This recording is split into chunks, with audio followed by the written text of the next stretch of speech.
Ok, meus irmãos, vamos aqui para o nosso estudo. Estamos em Êxodo, né? Continuamos no capítulo 20, no versículo 13. Já terceiro dia que nós vamos falar aqui sobre o não matarás. Temos alguém nos visitando pela primeira vez hoje, que está aqui na igreja hoje, primeira vez. Tem alguém? Todos de casa? Então, tá ok. Não matarás. Já falamos bastante sobre o não matarás, falamos muitas coisas.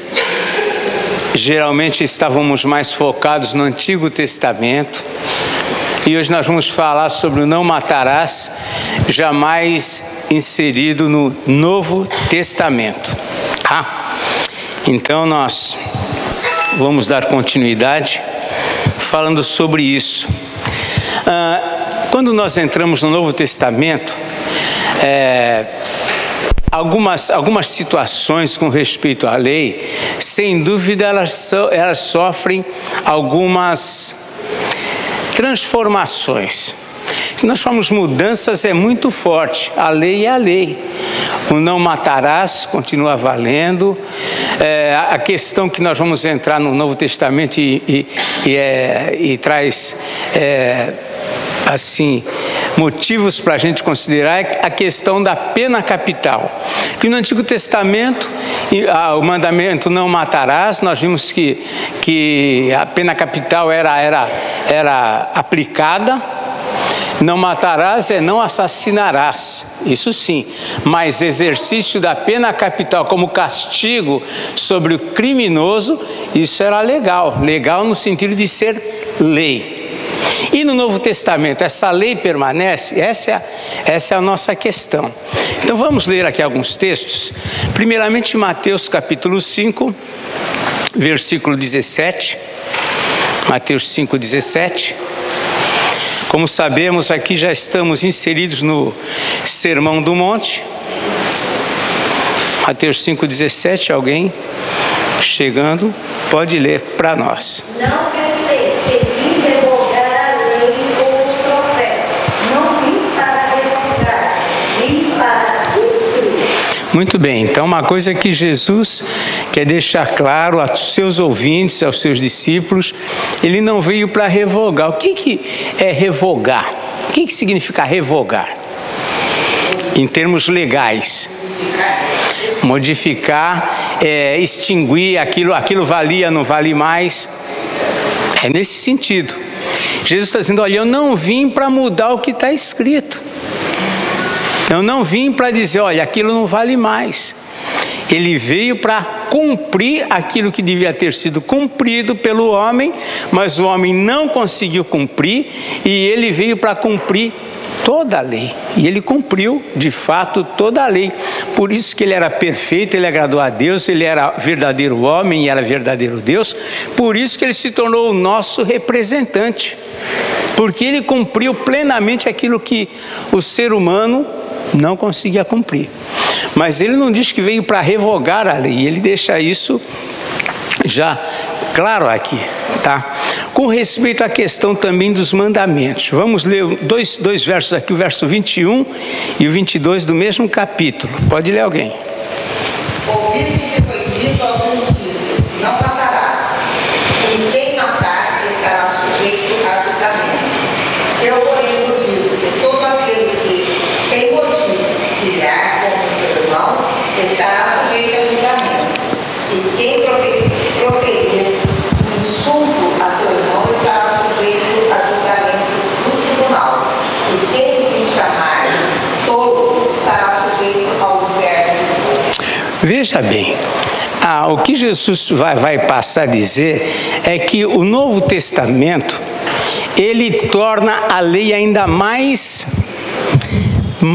rígida, mais profunda.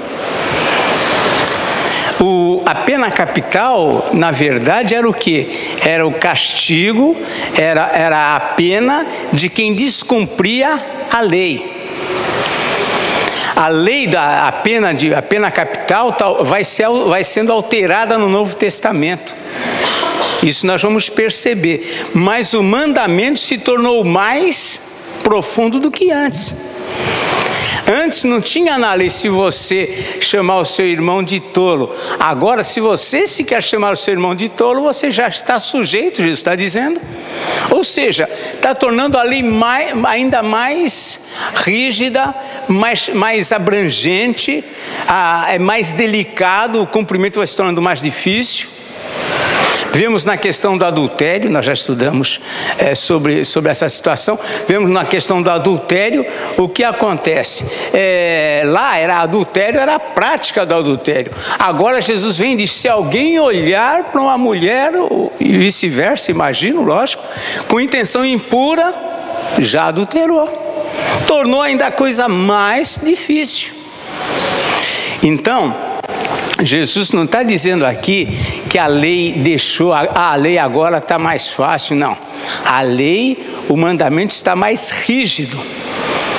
A penalidade não é mais aplicada como era antes, e nós vamos nos dar conta disso. Sobre a questão da pena capital, nós vamos ver alguns textos agora que vai mostrar a aplicação dessa pena no Novo Testamento, e depois a gente vai entender melhor isso. Vamos ver o caso, por exemplo, de Estevão e Tiago. Estevão e Tiago, eles foram mortos. Um está lá no capítulo 7 de Atos, e o outro está no capítulo 12 de Atos. Nós vemos aqui, vamos lá para o capítulo 7, fala sobre a morte de Estevão. A morte de Estevão. Lembrando que Estevão, ele estava diante ali das autoridades judaicas, né? Ele estava diante das autoridades judaicas, né? Diante do sumo sacerdote. Isso começa aqui no versículo 1 do capítulo 7, ele está diante do sumo sacerdote. Naquele contexto, mesmo eles sendo escravos de Roma, Israel tinha um governo particular. Os judeus, eles eram sujeitos a Roma, ao imperador, mas eles tinham um governo particular, dirigido pelo Sinédrio. O Sinédrio era composto do sacerdote e do sumo sacerdote, dos demais que caminhavam com ele ali, das autoridades, os principais. Esses eram que comandavam. E nesse sentido nós vemos que aqui na questão de Estevão, o historiador que é Lucas, ele não entra no mérito de que é legal ou não é legal. Ele diz o que foi feito, porque diante daquilo que Estevão fez, que se sentiram afrontados o sacerdote e as autoridades, o que eles fizeram? Aplicaram em Estevão aquilo que eles faziam no Antigo Testamento, que eles estavam vivendo essa realidade. Então nós vemos que Estevão aqui, ele vai se defender, e ele vai se defendendo e vai contando a história do que Deus estava fazendo, do que Deus fez. Ele vai nisso que ele vai se defendendo, ele vai acusando também as autoridades. Por quê? Porque desde Moisés são as autoridades que estão sempre resistindo ao Espírito. Ele vem falando, e diante de tudo isso eles não conseguiram mais suportar. Vemos aqui no capítulo 7 mesmo, você vai acompanhando aqui o desenrolar da história, e aí chega lá no versículo 54, né? Quando ele acusa eles de terem matado a Cristo, o verso 52 diz assim: qual dos profetas vossos pais não perseguiram? Está acusando as autoridades, os sacerdotes e tudo mais. Eles mataram os que anteriormente anunciavam a vinda do justo, do qual vós agora vos tornastes traidores e assassinos. Ele está aqui colocando o juízo, a verdade, diante desses homens. Vós que recebestes a lei por ministério de anjos e não aguardastes. Ele está aqui afrontando quem? O sumo sacerdote e todo esse grupo. 54, pode ler alguém o 55. Ouvindo eles isto, enfureciam-se no seu coração e guiavam os dentes contra ele. Mas Estevão, cheio do Espírito Santo, fitou os olhos no céu e viu a glória de Deus e Jesus, que estava à sua direita. Muito bem, então ele vai confrontando, eles se enfureceram com as acusações e eles fizeram o quê?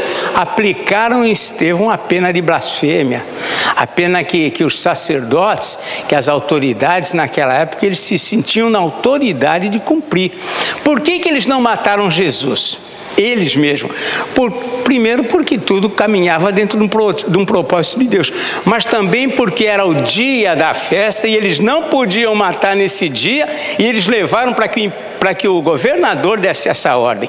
Mas eles tinham essa autoridade de aplicar a pena, e foi o que eles fizeram aqui com Estevão. Foi o que eles fizeram no versículo 54, né? Podemos ler o 58 e 59, perdão. 58 e 59, pode ler alguém. E lançando-o fora da cidade, o apedrejaram. As testemunhas deixaram suas vestes aos pés do homem, de um jovem chamado Saulo. E apedrejaram Estevão, e invocavam e diziam: Senhor Jesus, recebe o meu espírito. Então ele foi apedrejado. Aquela pena de blasfêmia foi aplicada sobre Estevão. Lucas, que registra o livro de Atos, ele não ensinou a qualquer injustiça por aplicar a pena. Eles não estavam, digamos, eles tinham autoridade para aplicar essa pena em alguém que eles entendessem que isso era justo. Esse é o ponto. Da mesma forma, Lucas, vamos juntando aqui as informações. Da mesma forma, Lucas, quando fala sobre a morte de Tiago, né? O Tiago aqui, que é o irmão de João, vemos aqui que ele também menciona a morte de Tiago, mas não menciona que o governador aqui tivesse cometido qualquer injustiça. Pode ser um abuso de autoridade, mas não que ele não pudesse aplicar a pena. Vocês estão entendendo o que a gente está colocando? Eles podem até ser injustos, mas têm autoridade de usar essa pena naqueles que eles julgam insubordinados. Então, por aquele tempo, pode ter alguém 12, 1 e 2.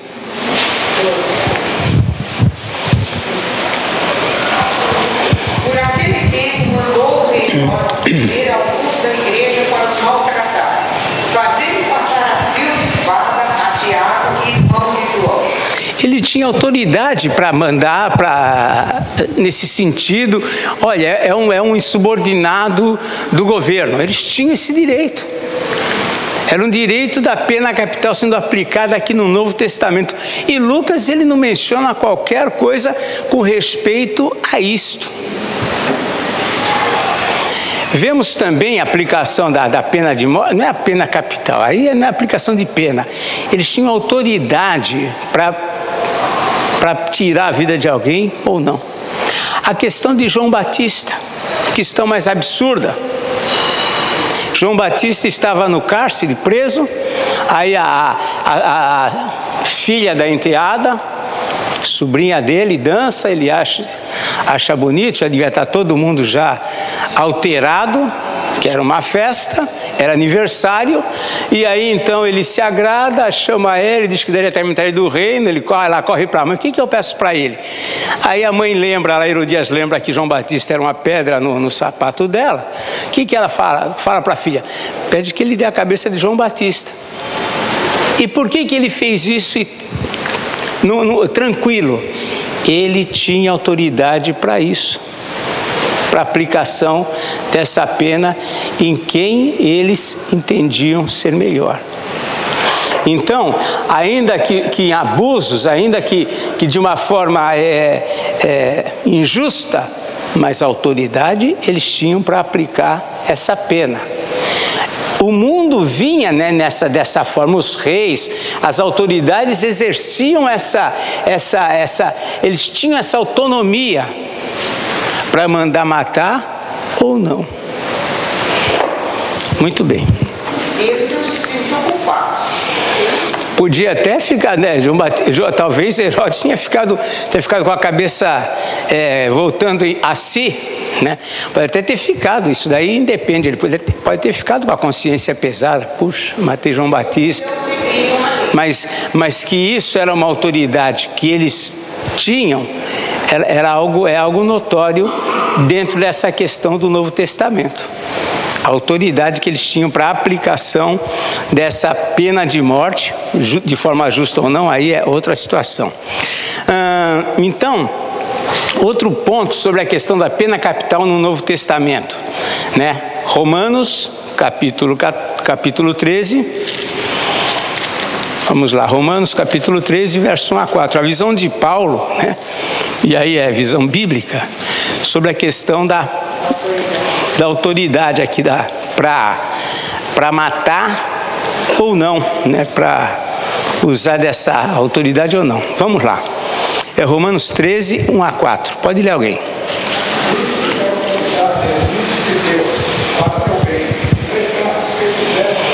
Seu Carlos, é a partir do verso 1. 13, 1 a 4. Isto.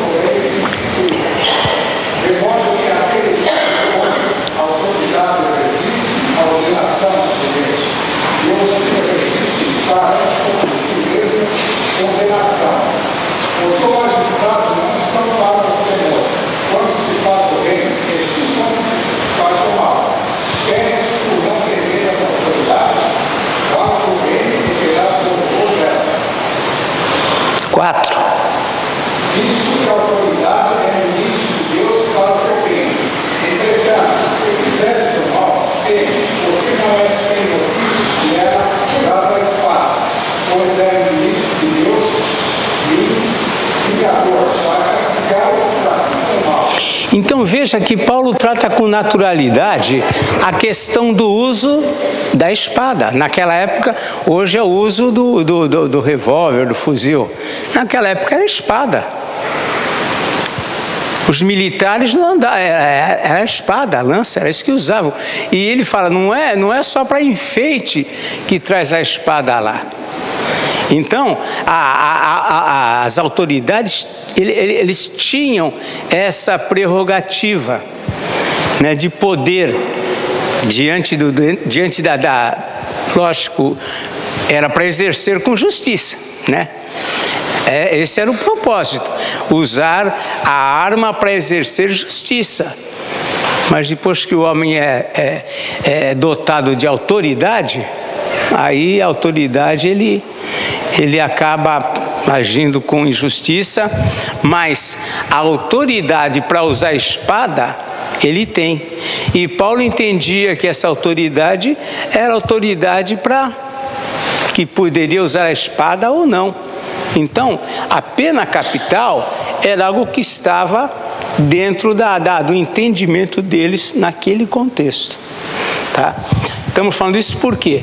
Porque nós, de vez em quando surge aí, e agora, pena de morte, vai ou não vai, quem é a favor, quem é contra?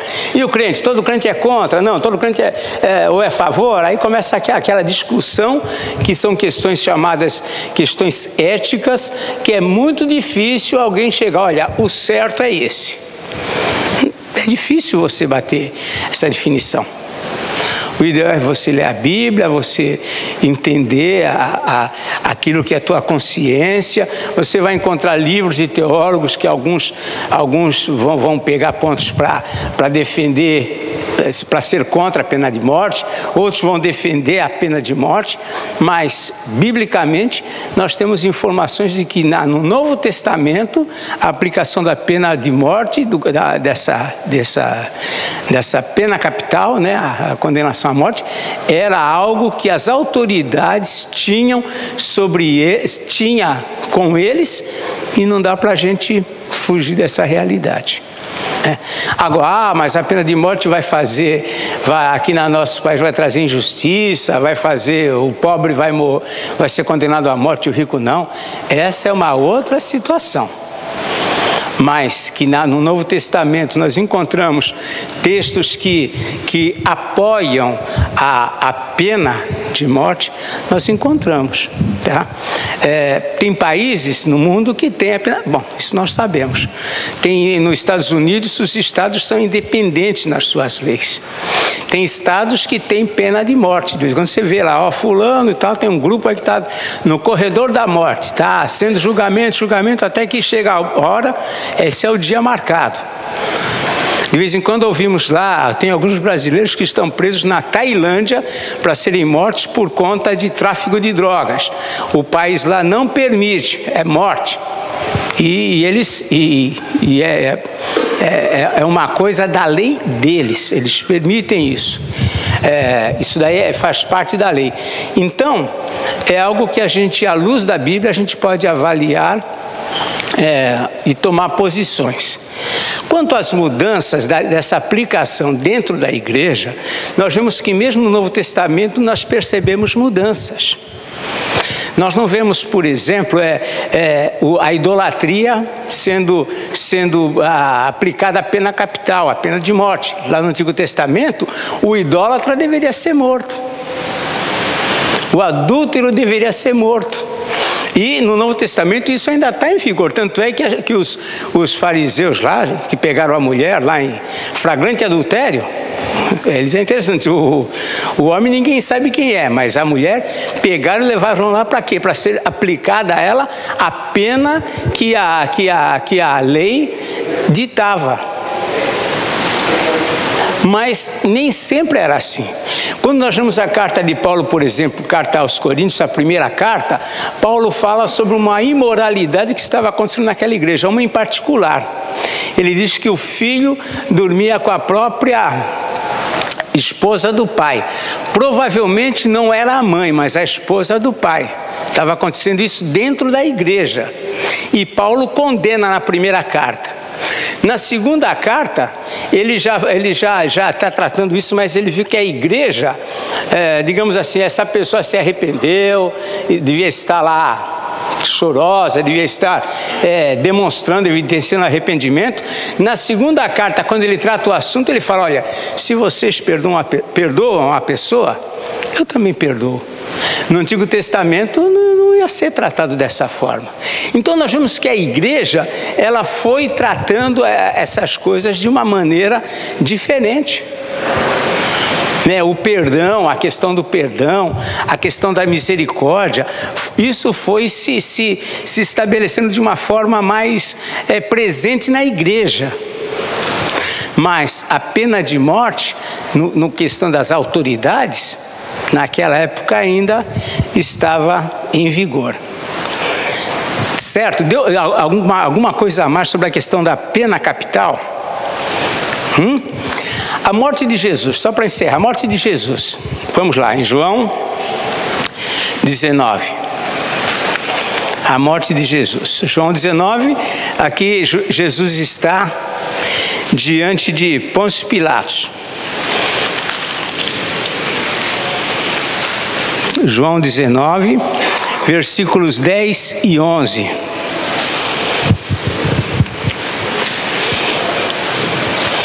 Pode ler alguém. Então Pilatos o advertiu: não te respondes? Não sabes que tem autoridade para te soltar e autoridade para te crucificar?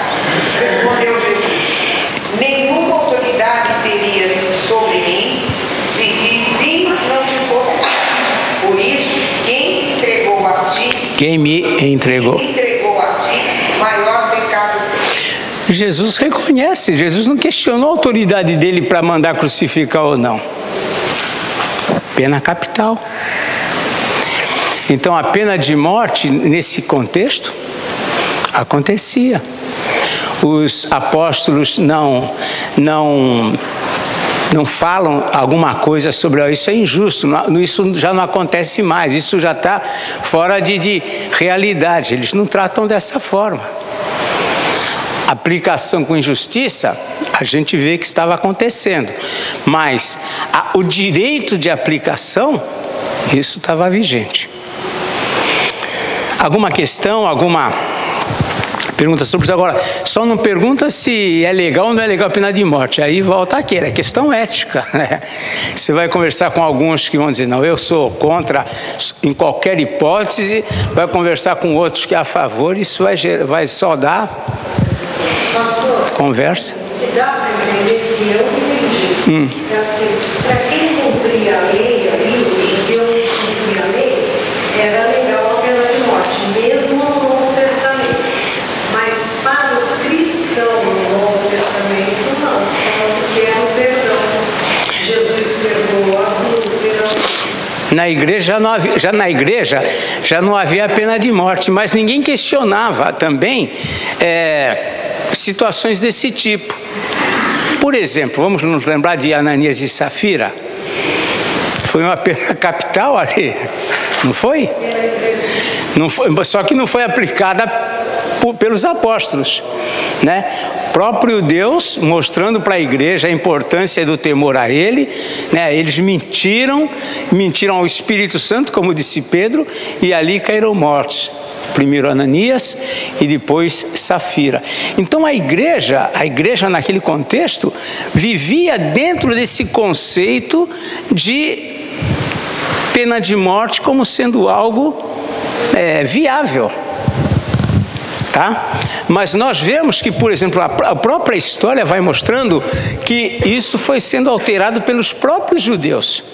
Se fosse hoje os judeus fossem exercer, digamos que eles hoje pegassem o Antigo Testamento, que é o que eles creem, e fosse aplicar para eles. Há muitos judeus espíritas que seriam mortos. Há muitos judeus dentro do catolicismo que seriam mortos, e tantas coisas mais, eles seriam mortos. Volta e meia a gente ia ver uma notícia, olha, o judeu lá foi morto pelo pessoal porque ele adulterou, vice-versa. Então nós vemos que o próprio judaísmo se ocidentalizou dentro da história. Eles próprios hoje não aplicam a lei como a lei era estabelecida no Antigo Testamento. Então essas questões que envolvem lei, coisas muito legais, é muito complicado nós entrarmos de cabeça nisso. Era o que os fariseus queriam fazer e Jesus censurou. Então nós temos que ter equilíbrio, né? Mas não podemos fechar os olhos para essas questões. Elas estão presentes, e uma vez que se apresente diante de nós, é importante que, à luz da Bíblia, nós tenhamos uma opinião. Pode ser uma opinião para minha consciência, algumas questões é da minha consciência e do irmão da mesma fé, ele tem uma consciência diferente. Mas não dá para você definir essas questões como essas, você olha, é isso aqui. Você vai encontrar pessoas que vão conseguir defender a pena de morte à luz da Bíblia, e pessoas que vão tomar a Bíblia para defender que é contra a pena de morte. Então se tornam questões éticas. No seminário a gente vê que tem coisas que você não tem uma resposta exata para aquilo.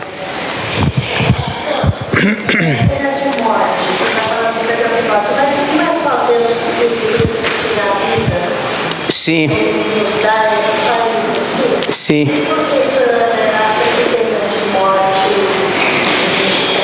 Mas não está na Bíblia? Os judeus, quando eles apedrejavam os que cometiam pecado, não eram eles que estavam apedrejando? Sob a ordem de Deus?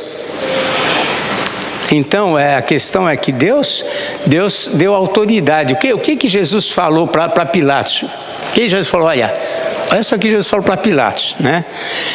Pilatos falou para ele, não sabes que tenho autoridade para soltar e autoridade para te crucificar? E Jesus disse, quem te deu essa autoridade? Veio de cima. Então significa, o homem tem essa autoridade. Uma autoridade quando dada por Deus. Essa autoridade para quem é? Para quem tem autoridade. Por que Paulo fala que a autoridade traz a espada? Ele não fala que qualquer um traz a espada, a autoridade. Então tem pessoas que têm essa autoridade. Eu não tenho autoridade para ser, num caso que num contexto desse, eu não tinha autoridade para fazer isso para ninguém. Mas havia uma autoridade que tinha. O rei tinha, pela lei, pela própria lei. A lei dava essa autoridade. Entende? Então, Deus delegou ao homem essa autoridade. Senão, não haveria justiça, não haveria também um controle. O homem é que é imperfeito, que é injusto, abusa da autoridade, prevalece porque tem autoridade, aí já é outra situação, tá? Responde pelo uso dessa autoridade que foi dada a ele diante de Deus. Ele se torna responsável diante de Deus pelo uso dessa autoridade. Então ninguém, na verdade, ainda que o homem se pegue essa autoridade e abuse dela, mas existe uma autoridade sobre ele a quem ele deve prestar contas. É interessante no texto, por isso, quem me entregou a ti, maior pecado tem. Exatamente, ele tinha autoridade. Quem entregou, veio os judeus, as autoridades judaicas, entregou para ele, ou seja, esses são mais responsáveis do que você. Mas Jesus reconhece que ele tinha autoridade para matar, para mandar matar, para mandar crucificar, como reconhece que os judeus também tinham autoridade para isso. E entregaram para ele fazer o serviço, como por assim dizer. Então é complicado. Mas Jesus ficava, aquilo que a gente até já falou, o Antigo Testamento é a infância do povo de Deus, é Deus instruindo e formando o projeto de família, de papel de homem e mulher, todas essas coisas. Eu posso ver isso claramente, né, no Antigo Testamento. No Novo Testamento, é claro que foi assim, Jesus nasceu, rasga tudo e joga tudo isso. Não era assim, né? Mas Jesus, à medida que o ensino dele vem, é aquilo que nós falamos, a lei se torna, o ensino de Jesus fica acima da lei. E fica acima da lei porque é até mais difícil do que a lei. Porque aí Jesus fala assim, se alguém vai ter na face esquerda, dá a direita. Se alguém toma capa, dá também a túnica. Se alguém fala para você andar uma milha, você vai dar duas. Então, aquilo que Jesus coloca está acima, que nem, se você matar, adulterar, está morto. Jesus fala, se você só pensar, já adulterou. Se você, o outro matarás, né? Se você Chamar de tolo, já está sujeito à condenação do inferno. Então, na verdade, os 10 mandamentos em Jesus, no Novo Testamento, a partir daí, ele é superior. Jesus não veio revogar, mas ele veio fazer aquilo que o homem não conseguia, cumprir, né? Porque ele podia ter matado todo mundo mesmo, né? Uma palavra, ele mesmo disse, ele corta a orelha, né? Do malto lá, do soldado. E ele falou, eu podia com uma palavra só acabava tudo aqui. E ele não falou. Então, eu creio, aí você vai falar, bom, aí você fez do jeito mesmo do outro, né?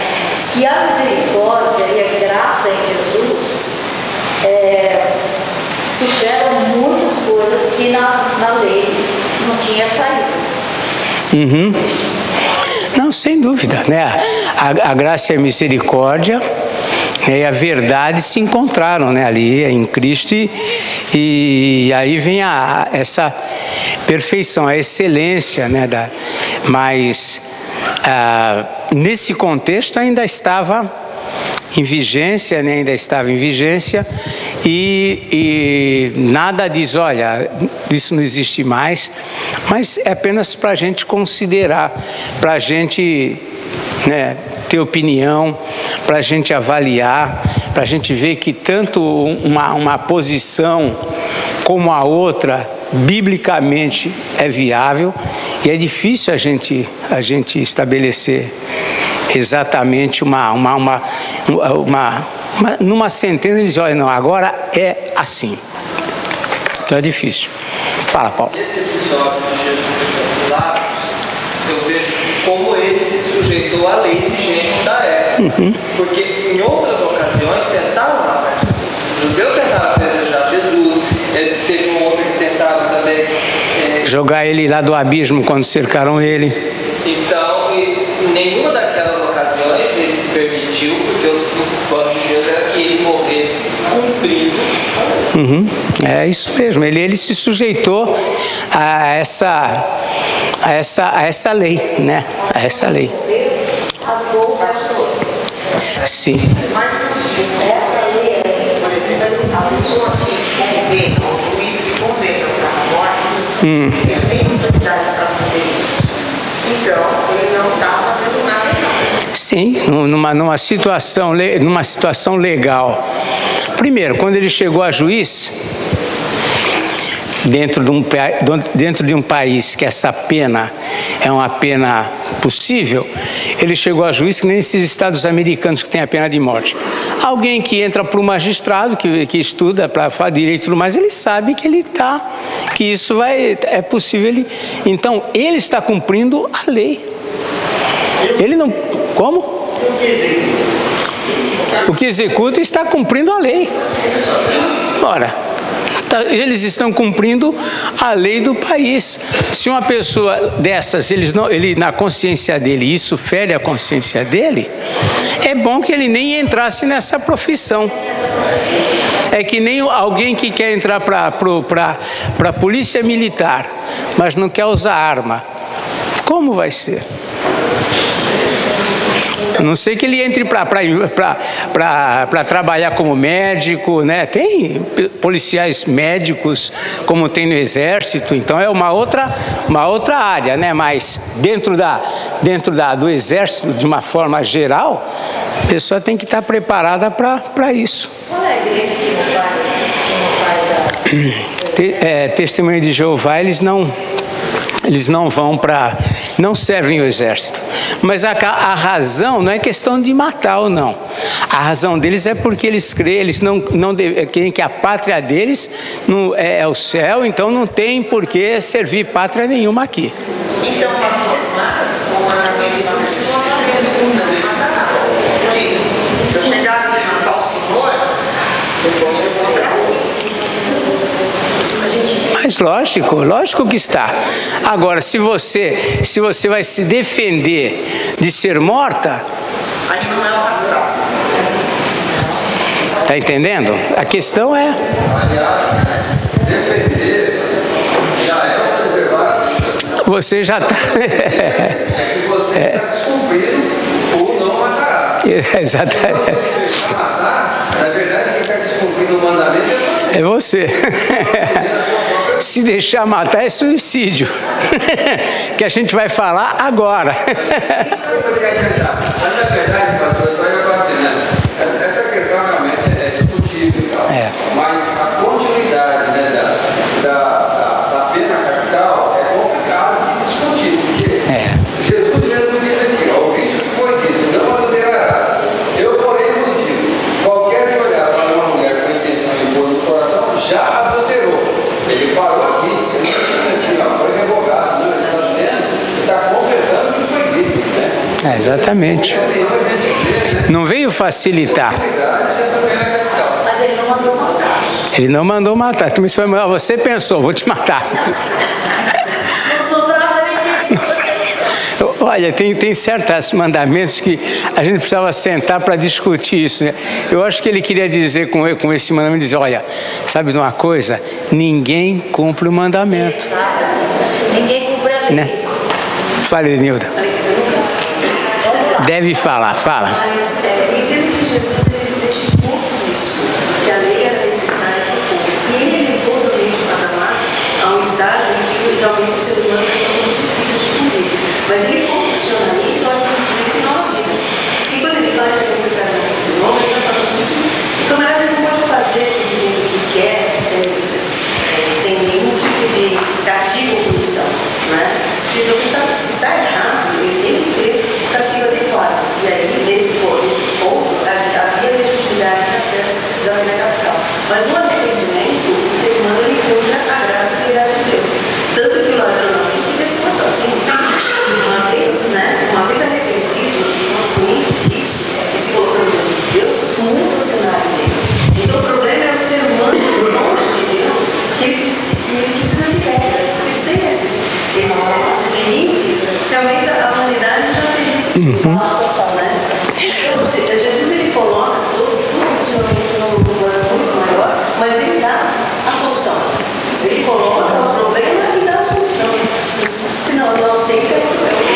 Inclusive a própria pena capital, quando aplicada, há uma oportunidade para a pessoa se arrepender, não a ponto talvez de evitar a pena capital em si, mas para que tenha a vida eterna. Então, a pena, o castigo, na verdade, o castigo não é mero castigo. O castigo é para produzir arrependimento, é para a pessoa sentir que, olha, eu preciso mudar. E essa correção, mesmo nos Estados Unidos, onde nos Estados Unidos, se a criatura, né, cometeu esse tipo de delito, se ele gostaria de mudar os familiares, ele já, se ele percebe, mas ele fica preso. Então, quer dizer, tudo está vinculado, né, ao arrependimento. Eu vejo isso para mim, mas o arrependimento, por exemplo, lá na cruz, se tivesse ficado vivo, ia para a cadeia. Ou seja, o arrependimento nos dá as consequências do pecado. Sim, sim. Ele vai, sim. Ele pode, no perdão de Deus. E aí, pela graça e misericórdia de Deus, o quadro dele com respeito à pena aqui, Deus tem poder para mudar as autoridades, mudar os corações. Então uma coisa vai puxando a outra, mas tudo isso visava realmente gerar um arrependimento. É isso. Vamos falar então um pouquinho aqui do suicídio. Estamos falando não matarás e suicídio. Bom, o termo suicídio vem do latim sui, que quer dizer a si mesmo, e caedere, que significa cortar, matar. Ou seja, suicídio é cortar, matar a si mesmo. Não deixa de ser um descumprimento do não matarás. É como o Moacir falou, né? Se alguém vem me matar e eu estou cometendo um suicídio, né? De repente, dentro da situação que eu vou enfrentar, eu estou indo para um suicídio, não para um enfrentamento. Muito bem, a Bíblia nunca emprega essa palavra, apesar de falar do assunto. Segundo a Organização Mundial da Saúde, o Brasil ocupa o 8º lugar nesse assunto. É precedido apenas pela Índia, China, Estados Unidos, Rússia, Japão, Coreia do Sul e Paquistão. Em 2013, contabilizou 11.821 casos de suicídio aqui no Brasil. 9.198 de homens, os homens estão, e 2.623 de mulheres. As mulheres têm mais amor à vida que à luz da estatística do que os homens. Os homens, eu acho que os homens sofrem mais. Não, esquece. Foi só uma. Muito bem. O que se sabe também na estatística é que esse número aumenta em média 2,5% ao ano. O aumento dos suicídios. No Brasil tem um caso a cada 46 minutos. Daqui, se vocês entrarem no Google lá, ele vai falar para vocês. Suicídio entre os jovens é a 4ª causa de morte no Brasil. O suicídio é responsável por 800 mil mortes anuais no mundo inteiro agora e continua crescendo. Às vezes a gente não imagina quanto isso está acontecendo. Nós não sabemos nem na nossa cidade, de vez em quando você sabe de um caso ou outro que alguém próximo ou próximo de alguém que você conhece, mas nós não acompanhamos. Mas se você entrar na estatística, é um número absurdo de pessoas que se suicidam, jovens, muitos jovens se suicidando. E de vez em quando surge uma onda, a gente presta atenção, depois passou a onda, a gente esquece, mas está acontecendo. Tanto a filosofia como a ética cristã apontam 2 fatores principais como causa dessas mortes. E eles usam 2 termos, heroísmo e desespero. Heroísmo, né, eles vão tratar, né, ainda que por razões difíceis nesse grupo de heroísmo, temos o exemplo daqueles que morrem em prol de alguma causa que defende. Muitos dão a vida pelas causas. Vemos os islâmicos nessa situação, às vezes cristãos que estão se expondo a isso lá no mundo islâmico. Então, se expõe a essas situações. Mas tem também aqui, já com respeito ao desespero, é o caso da maioria. Encontram-se quem? Os frustrados, amargurados, deprimidos, viciados, rejeitados, fracassados, psicoproblemáticos. Tem muitos. Tem muita gente dentro desse quadro e vai daí para frente. Curiosamente, todos os 6 casos de suicídio relatados na Bíblia foram em razão de fracasso espiritual. 6 casos tem a Bíblia de suicídio. E os 6, a razão é fracasso espiritual. Os personagens envolvidos são os seguintes. Vamos lá. Sansão.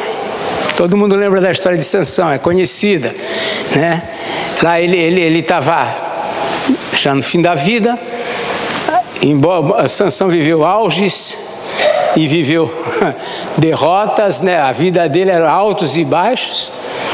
No final da vida, cego, né?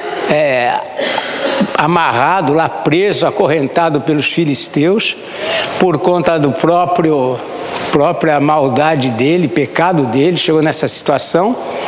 Aí então ele tinha ciência do que ia acontecer, ele se suicidou, ciente que com o suicídio dele, também filisteus iriam morrer. E ele... é um suicídio, né? Mas ele morreu, ele se... A Vanusa absolveu o Sansão. Mas... Oi.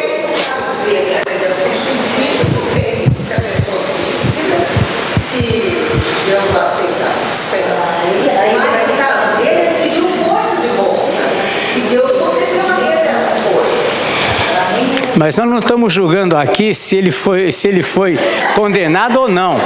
Foi um suicídio. Se Deus aprovou esse suicídio aí, nós não estamos aqui, por enquanto, defendendo ou acusando. Só relatando um fato. Ele se suicidou. Um outro suicídio muito interessante se encontra lá em Juízes.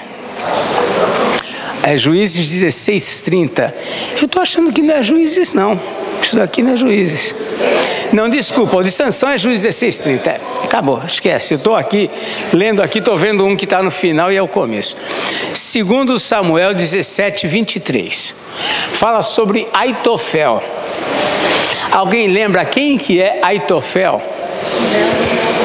Essa daí, na gincana, os pontos iam ficar esquecidos. Davi tinha 2 sábios na corte que ficaram lá quando ele teve que fugir. Hussaí e Aitofel.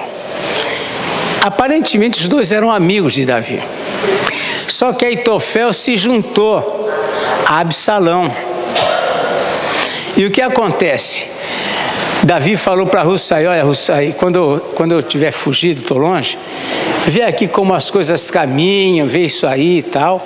E aí nessa fuga dele, Absalão falou com os soldados lá, com os principais lá: o que a gente faz? Vamos perseguir imediatamente ou vamos esperar um pouco para perseguir? E o conselho de Aitofel foi assim: vamos perseguir logo, porque eles fugiram, estão cansados, ele ainda está meio desesperado, essa é a hora de pegar ele. Hussaí, sabendo que isso ia ser mal para Davi, já veio com uma outra ideia. Olha, Davi é um homem de guerra, não é assim fácil a coisa, é melhor esperar. E o conselho de Hussaí acabou sendo acatado pela maioria e o de Aitofel não foi aceito. O que fez Aitofel? Foi lá, pagou as contas dele toda e se matou. Vamos lá.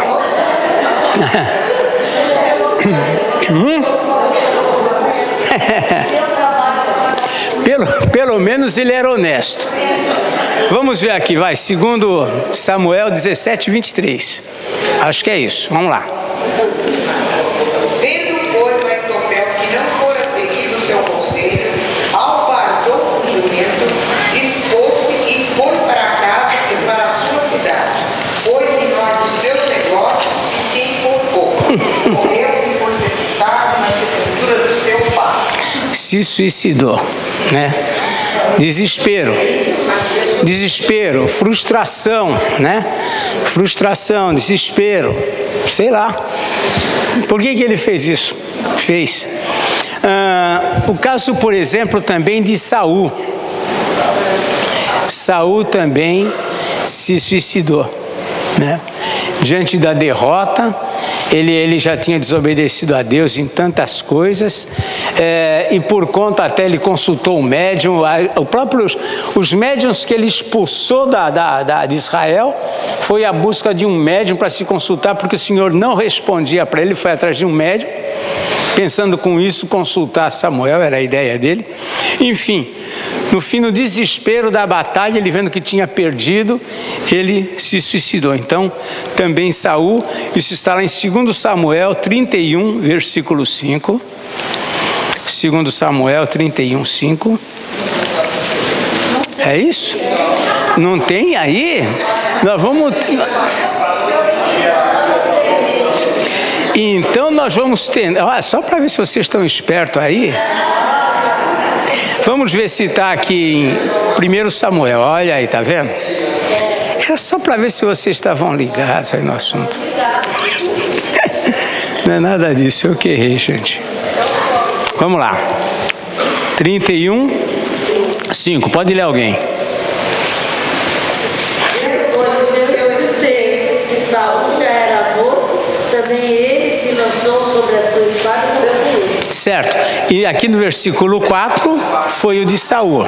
Esse foi o de escudeiro, a outra morte. Vamos lá, o 4. Então disse Saul ao seu escudeiro: arranca a tua espada e atravessa com ela, para que porventura continue a gemer.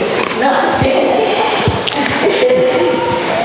circuncide e traspassa e escarneçam de mim. Porém, o escudeiro não quis, porque temia muito. Então Saul tomou da espada e se lançou sobre ela. Então, 2 suicídios aí, né? Pelo desespero, dentro da batalha, acabou também provocando o suicídio. Um outro suicídio é o de Zinri. Esse daqui é um dos reis maus de Israel. Primeiro livro de Reis, capítulo 16, versículos 17 e 19. Ele também lá dentro de uma revolta lá do povo, ele viu que perdeu o posto de rei lá para outro, ele também se suicida. 1 Reis 16, 17 a 19. Subiu com o Gilbeton e todo Israel com ele e sitiaram Tíriza. Vendo Zinri que a cidade era tomada, pôs-se ao castelo da casa do rei e o queimou sobre si e morreu. Muito bem. Então nós vemos que um se enforcado, o outro se lançou sobre a espada, esse se queimou queimou o castelo e morreu junto. Enfim, suicídio. Até aí nós temos 5. Vemos lá, vai Sansão, Aitofel, Saul, o servo dele e Zinri. E o 6º é o mais conhecido de todos, Judas, né? Judas, que foi e enforcou-se, está lá em Mateus 27, 3 e 5. Mateus 27, 3 e 5. Agora, pastor, se alguém tenta se matar, cometeu suicídio e não consegue, sabe o que? Ele de qualquer forma mudou a lei, porque o não matarás, ele tentou matar ele mesmo, mas ele não cumpriu. E ele vai ser castigado? Como assim ele vai ser castigado? Eu não sei.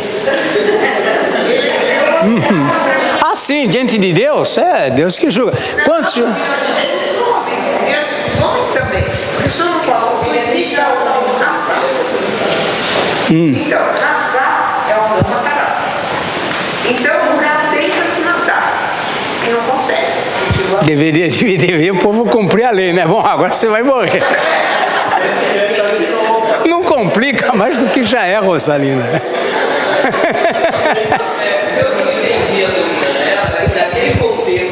Não, ele está certo. E é isso que ela está dizendo. Se você matar, você não é apedrejado. Se você tentou se matar e não conseguiu, vai ser apedrejado porque tentou se matar. Não me complica as coisas.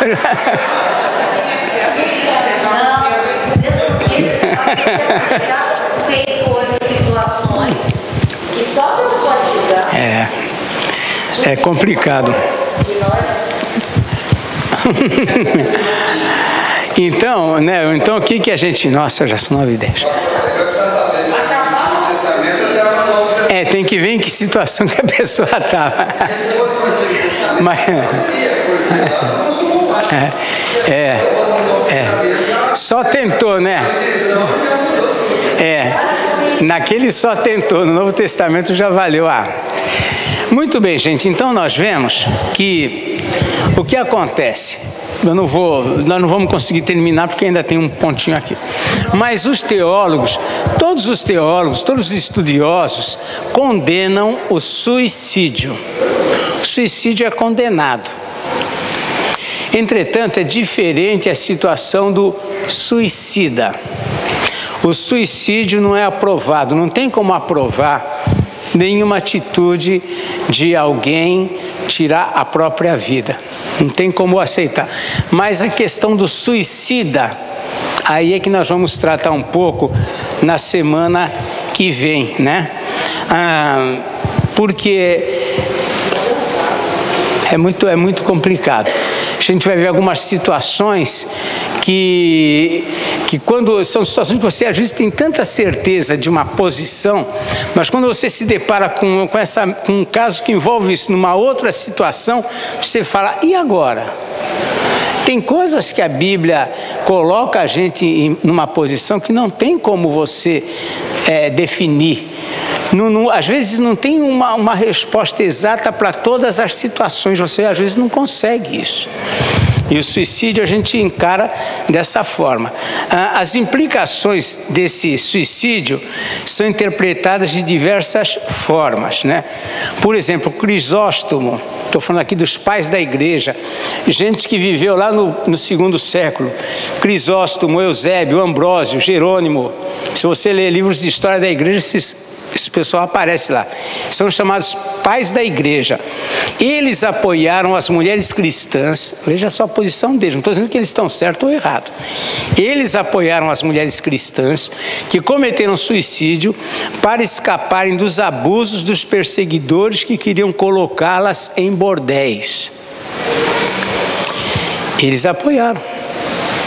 Aí a gente fala, é certo, aí vai entrar um monte de situações.